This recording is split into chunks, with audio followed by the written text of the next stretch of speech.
A lot of SSP is actually about me empowering teachers. It's about training the teachers so that they can best help their students.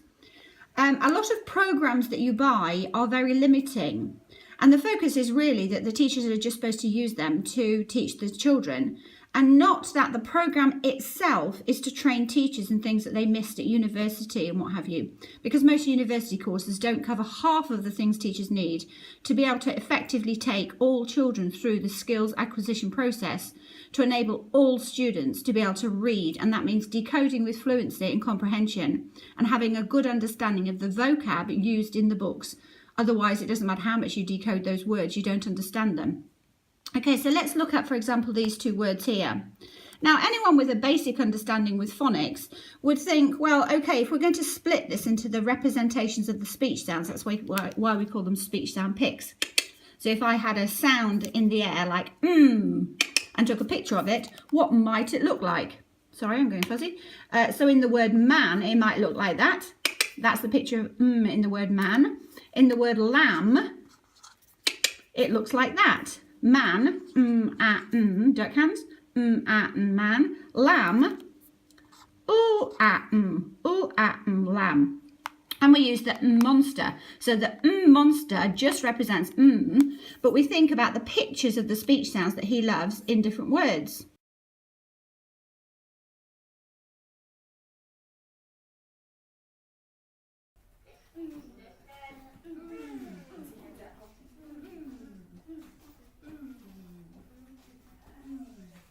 Okay, so let's think about this one. So most people with a basic understanding of phonics would know, okay, what are the representations? What's the phonics used here? And they would go sorry, there's stuff going on next to me. And some of them would even know that it's not Marvel, it's actually a schwa. That is actually the schwa. And then they would say, okay, so this one's marble. Simple. But actually what they've done is they've used their adult understanding of linguistics and how it maps with phonics. Okay, I've moved. Let's just deal with the dishwasher now. Okay, so they would think, okay, well, that's simple, marvel. But what they haven't done is they haven't thought about the fact that, okay, don't just tell children information. They've got to work it out. That's why we do duck, can, slides and numbers. So the children need to hear the speech sounds, think, when did their mouth move? When does their tongue move? When do they hear a different sound? So marvel,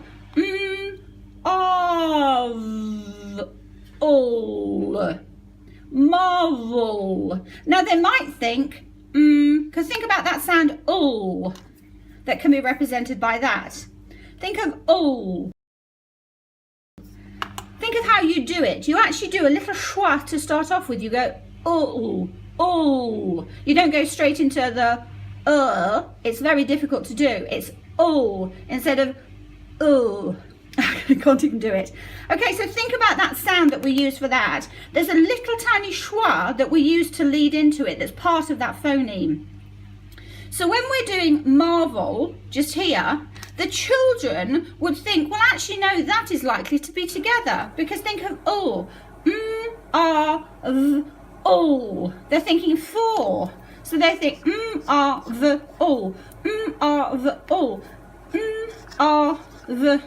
that's what we always do in SSP. Speech, sounds, lines and numbers. It helps the brain get organised with the phonemes. And the phonemes, phonemic awareness is the biggest predictor of reading, spelling and failing there is. So we need to keep it at that phoneme level, which is the smallest unit. It's not syllables, nothing else, the smallest, the phonemes.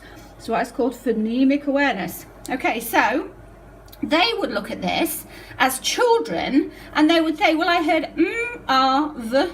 Now, either that's going to be together or that's going to be together because there's nothing in them that's thinking this is more than four speech sounds. Think about when we do marble, that's nice and simple. We've got the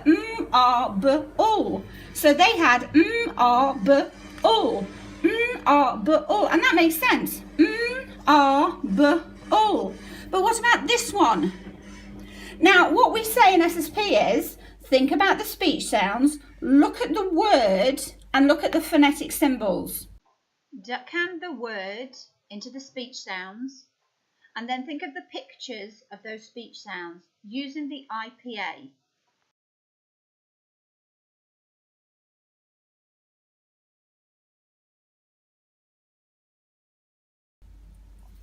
Now on the phonetic symbols, it will show this as a schwa. And you need to think, if there is a letter to map with the schwa, then keep it separate. So that phoneme, if it can actually link with a letter, then we do that in the words. So marble, there is nothing there for the schwa. So even if the phonetic symbols show m, r, b, u, there's nothing to map it there. There is on this one. So what we say is, okay, look here, m, r, v, u, that's phonetic symbol that shows there is a schwa there. There is a letter to map it. So actually with marvel, m, r, v, u. There is a schwa, there is a phoneme there, a separate phoneme that maps on with the schwa. Now all of this, now don't worry if you're sitting there thinking, what? 4 and 5-year-olds are doing this. They understand this because they're thinking constantly of mapping. They're thinking of mapping the speech sounds that they hear, that they feel with their mouth, with the letter, the representations on paper. This is natural to them. And we do this investigative work every single day in the Speedy 6. So right from them being 4 and 5-year-olds, they're doing this. This is why their spelling is so incredible, because they're really going down to the nitty-gritty that most programs and most teachers have never done. So you can be a teacher with a 4-year degree and not understand the code as well as a 5-year-old using SSP. And there's no knocking on you, it's just that they're doing the work that is needed to map, to use linguistics and to map what we say, the speech sounds, on paper. This has been the most difficult thing for people to understand, and this is why phonics is not the golden ticket. We need phonics, but without the phonemic awareness, the ability to hear those sounds, children aren't going to use those letters anyway. But it has to go further than that. Phonics in most programs is just not enough. We need linguistics and how it maps, how it links with the representations on paper. That's how we're going to really change the phonics teaching. And phonics is essential. It's an essential part of the 6 strands, which are oral language, phonemic awareness, not phonological awareness, not syllables and rhymes and what have you. Phonemic awareness specifically. Look at the National Reading Panel, go to the website, read it up. People are glossing over this and making it phonological awareness, and we're going to confuse a lot of teachers and parents who already do not have an awareness of phonemic awareness and how important it is. So we've got oral language, phonemic awareness, phonics taught explicitly, systematically, but also discovered through inquiry learning. We've also got comprehension, fluency and vocab knowledge. So we need those 6. I've put them all as a website, big6reading.org, just so you can actually have a look at the research behind those 6 strands. But with an SSP, what we're doing is this. So you don't need to understand it all before you start SSP, because you'll learn it alongside the children. But the Speedy 6 is a fantastic opportunity for the children to really think about, well, how does this map? So they really understand how the written code works and how speech sounds map on paper, because writing is talking on paper. We started off with a spoken language and people worked out how to represent it on paper. That's why SSP is speech to print. If you start with print to speech, you're going to get children absolutely stuck. If you say to the children, well, that's a, and then ask them to sound out a word, and y. Are they ever going to get to the word any? No. That's why most phonics programs also have sight words, which is a oxymoron. It's a contradiction in terms. You can't have phonics and then whole language. It's got to be, what are the sounds and how do they map? Okay, so you can't follow this if you haven't already investigated this and memorized it. But even if you've memorized it as any, you need to understand this, because that's e, that's n, that's e, any. Well, it's the same one, but many. It helps them then. Oh, okay, many. When is that a picture of a?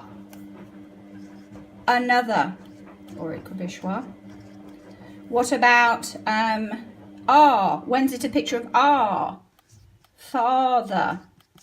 You can't possibly get children to look at that and use all the numerous ways of speech sounds it could represent and work it out in each word. It's just a ridiculously long, hard way to teach children. Let's teach children in the way that just makes sense.